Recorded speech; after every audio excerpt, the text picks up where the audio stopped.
Jai Shri Radhe, Vaishnav Jai Shri Krishna. Today is day 179 of our readings of the 252 disciples of Sri Gosaiji.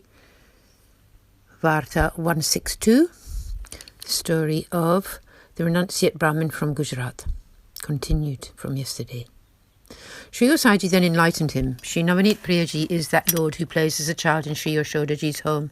He grows up in her home, and when he reaches a suitable age, he goes out to graze the cows. In this Swarupa, he is known as Sri Mathuranathji.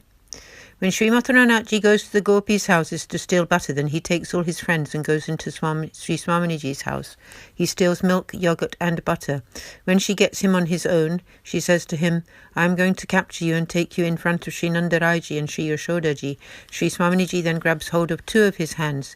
He then manifests two more hands and puts them together in supplication to her, saying, "I am under your control. I will always stay close to you. In my lower hand there is a conch shell. This reminds me of your neck, and so I always keep hold of it. In my other lower hand I always carry a lotus flower, for it resembles your lotus face. In my upper left hand I carry a mace, for it resembles your breast. In my upper right hand I carry a discus, which is like your belled waist belt. You wear bangles on your wrists. I long for them and wear them on my own wrists. Therefore, oh, please let me go. Let me taste just a drop of your lip nectar before you please release me." These are the pastimes of Sri Mathuranathji. The Lord performed the stealing of the gopis' clothes pastime when the gopis had undertaken this austere vow to worship Katyayani Devi. In this Leela he is known as Sri Vittaleshji. He is filled with total love for Sri Swaminiji, and thus his form becomes golden. If Shyam had taken the clothes in his dark form, then the gopikas would have known that it was Sri Thakurji that had taken them. Therefore Sri Thakurji changed to a golden form, the colour of which resembled those gopikas' appearance. He stole the clothes and sat up in a kadamba tree. After that the gopis felt shy before him. This created a distance between them, and so he returned their clothes from afar.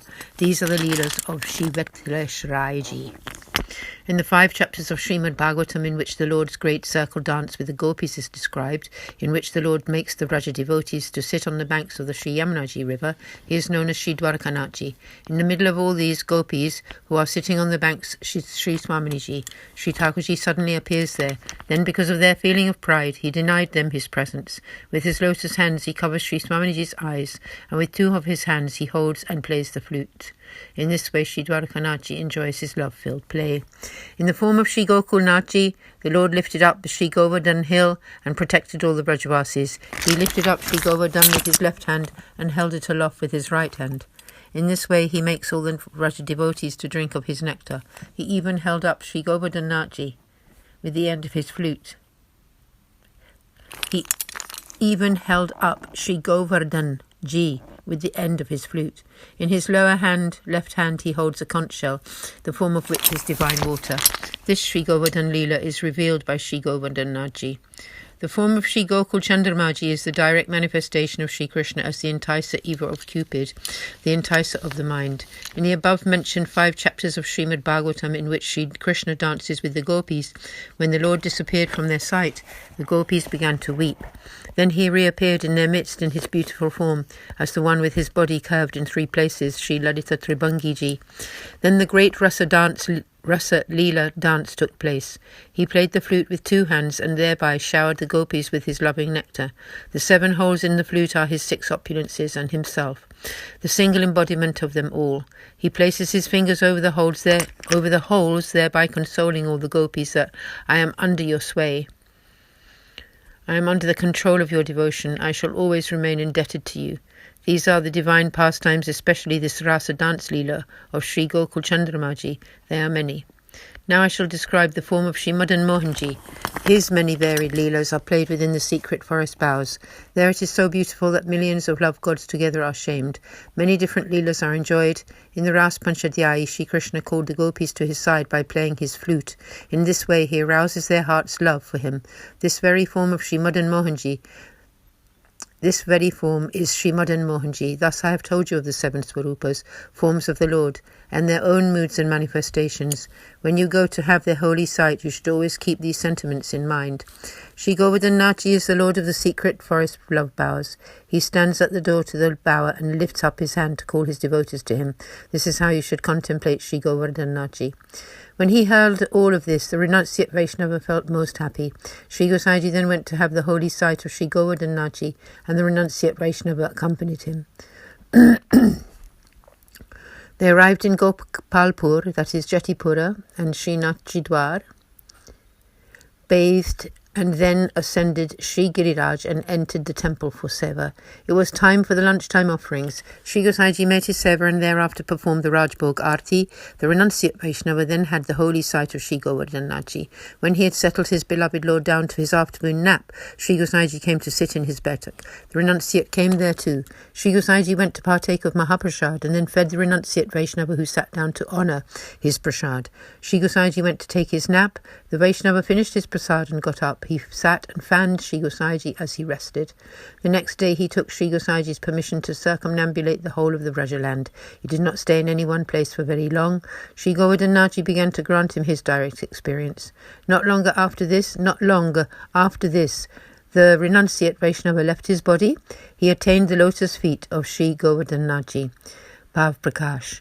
The moral of this story is that a devotee must do their devotional activities like direct seva, going for the holy sight of the Lord, etc., with a heart full of love for the beloveds. In the path of grace, the most important practice is contemplation of the moods and characters of the Lord's various forms and pastimes, and to emulate the glorious love of the gopis for him. A Vaishnava should ceaselessly ponder upon such matters. Then their mind will be divinely connected always, and their state of nirodha, or sweet reciprocal love, and total heart's felt absorption into such loving relationship will be perfected. Nirodha, sweet reciprocal love, and total heartfelt absorption into such loving relationship will be perfected. Thus concludes Varta 162, the story of the renunciate Brahmin from Gujarat, who was the recipient of Sri Gosaiji's immense grace and an accomplished Vaishnava. There is no end to his tale. Carrying on to Varta 163, the story of one Kshatriya from the east. Bhav Prakash.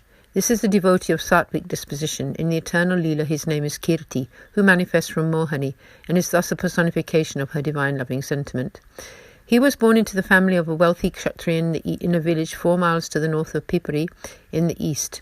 From childhood he had a renounced state of mind. His thought was, worldly joys are momentary. Only when one is able to have the holy sight of the Lord does it become purposeful to have taken birth in his body. However, he concealed his true feelings from his parents and told no one. He lived in this way until he reached the age of 30. Then his parents died. He had not married. He was the client of one Brahmin named Sundardas Gangaputra. This Sundardas was a disciple of Sri Acharyaji, and his tale has already been told. Once, Sundardas came to the Kshatriya's house on some business, and the Kshatriya welcomed him very respectfully. He then piped up, "O Purohitji, my spiritual guide, can you please tell me some way in which I might meet the Lord face to face?" Sundardas advised him, "You should go and become the disciple of Sri Gosaiji. Your wish will then be fulfilled." At this point in time, Sri Thakurji resides comfortably with Sri Gosaiji, who serves him beautifully. Kshatriya asked, "Who is Sri Gosaiji?" Sundardas replied, "Sri Gosaiji is Sri Vallabhacharyaji's son. He lives in Gokul. Sri Govardhan Nachi, who lives on top of Sri Giriraj mountain, is also served by him, and thus they are very close and depend on each other. Sri Gosaiji is a form of Sri Krishna himself, and anyone who takes refuge in him will be showered with great grace." The Kshatriya said, "Please facilitate my becoming his disciple as soon as possible. I wish to take shelter in him." Sundardas told him, "At the moment Sri Gosaiji is on his way to Sri Jagannath Puri to have the holy sight of Sri Jagannathji there. You should also go to Sri Jagannath Puri and get initiated by him there itself." So we conclude the reading for today here, continuing tomorrow with part 1 of Varta 163. Aaj ke Anand ki jai. Sab Vaishnavan ko Jai Shri Krishna, Sadar Sadenya, Saprem Jai Shri Krishna, Jai Jai Shri Radhe, Jai Jai Shri Radhe, Jai Jai Shri Radhe Ji.